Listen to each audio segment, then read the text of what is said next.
J'ai déjà évoqué plusieurs fois ce phénomène d'imputer à l'extérieur quelque chose qui nous concerne, qui concerne soi-même. Je dis l'ego de l'autre réveille notre ego, l'attachement de l'autre titille notre propre désir d'attachement dont on se garde, parce qu'il est dangereux, hein, on voudrait être indépendant, etc., sur les autres thèmes. Alors qu'est-ce que c'est? Qu'est-ce que c'est ce processus particulier de voir chez l'autre ce que je ne vois pas chez moi? Ce processus, il est assez répandu, enfin le terme va vous être familier, hein. Donc on appelle cela la projection. La projection, c'est-à-dire on projette sur l'autre quelque chose de soi-même. Et généralement, c'est quelque chose d'inacceptable, quelque chose de difficile à accepter en soi. Et donc, on le projette. C'est une protection très très saine. Nous l'avons tous, hein. C'est pas du tout pathologique, hein. Ce qui est pathologique, c'est d'en faire quelque chose de rigide.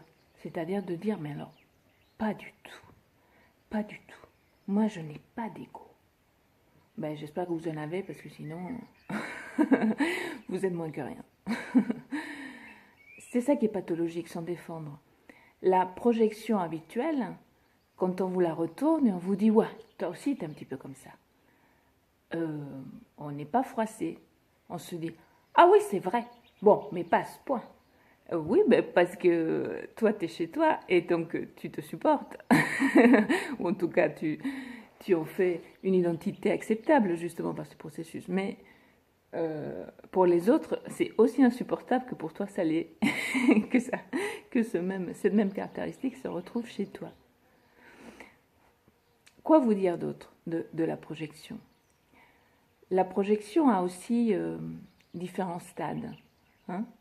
Ça peut être cette projection spéculaire, hein, plutôt face à l'autre. Ça peut être aussi une projection qui est celle la plus avancée chez l'humain, qui est une projection triangulaire, c'est-à-dire je veux ce que l'autre veut.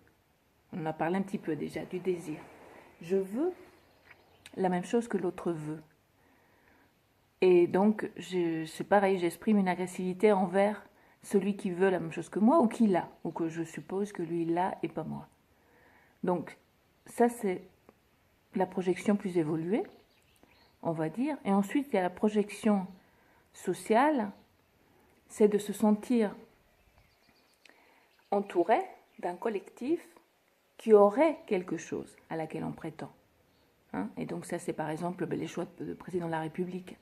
Ça en fait partie, hein. Emmanuel Macron, qu'on le veuille ou pas, on l'a voulu. Et on l'a voulu collectivement. C'est-à-dire, c'est pas tellement qu'on a projeté sur lui ou qu'on l'a choisi, mais on a choisi ces autres personnes autour de nous qui le voulaient lui, tout en nous défendant de le vouloir.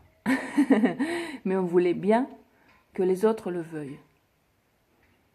Ben, je sais pas, réfléchissez un petit peu, et puis je reviendrai.